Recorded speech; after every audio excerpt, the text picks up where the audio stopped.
Hi, this is Matt with AppliancePartsPros.com. Today we'll be showing you how to repair your appliance. Remember, anytime you work on an appliance, make sure it's unplugged or the circuit breakers are off so there's no chance of electrocution. In this video we're going to show you how to change out the GE Refrigerator Defrost Timer. It's going to be a very easy repair and should only take a few minutes to show you how to do it. If you already have one of these, great. If not, you can click on the link below or get it at AppliancePartsPros.com. When you open up the package, you're going to get the new defrost timer.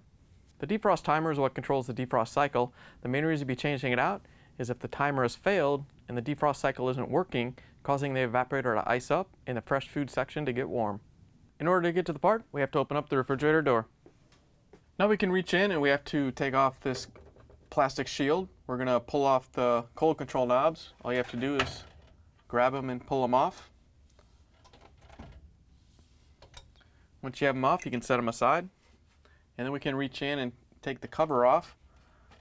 We're going to lift it up and take it off the pin on each side. Once you have both sides off, you can lower it down and pull it out of the refrigerator.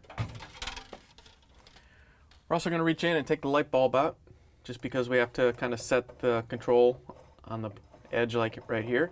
So we'll just unscrew that and set it aside. Then we can reach in with our 1/4" nut driver and take out this screw on the top.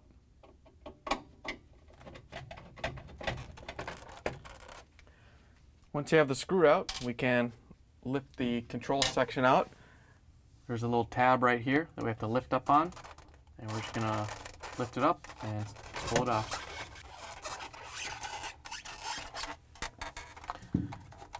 Then you just want to carefully lower it down so we can take the screws out and pull the timer out. You don't want to move it around too much and twist the capillary for the cold control.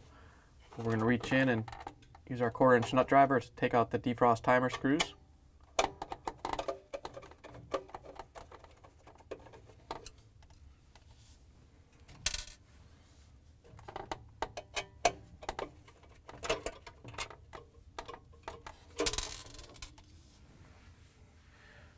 Once you have the screws out, we can reach in behind and grab the defrost timer and pull it out.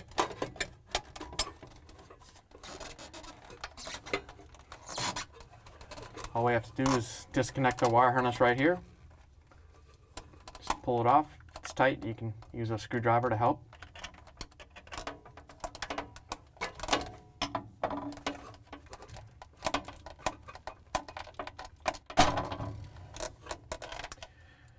Once you have the wire harness disconnected, we can pull the defrost timer out of the fridge. Here's the old defrost timer next to the new one. If you already have one of these, great. If not, you can get it at AppliancePartsPros.com. To put the new defrost timer in, we're going to reach in and grab the wire harness and line up the connections. There's only one way this can go. So once you have the connections lined up, you can push it together and get a good connection. And then we can set the new defrost timer into the control panel and lift the control panel up. We want to make sure we line up the screw holes so we can put the screws in.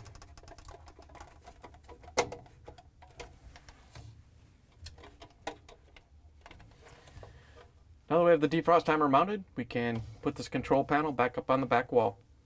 To put the console back in place, we're going to lift it up and make sure that the duct goes over into the side wall and push it over into place. Then we're going to lift it up to make sure the tab goes into the slot. And then we can use our 1/4" nut driver to replace the upper screw.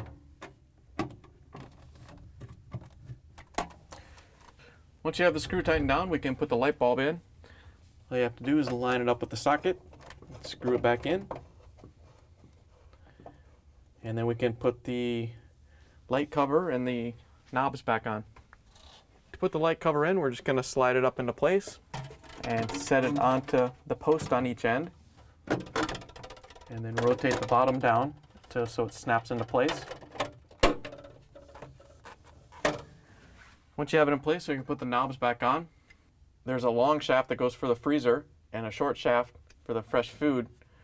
If you look at the knob, there's a narrow cutout on the top on this one and a wide on the bottom, and you have to match that up with the shaft on the controls.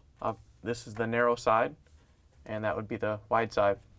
So you just have to line them up and push them into place. Now that we have the part installed, we can close the refrigerator door. You can plug the refrigerator back in and make sure it starts to cool. Thanks for joining us for another successful repair brought to you by AppliancePartsPros.com. Check out our other repair videos on our site, Facebook, and YouTube.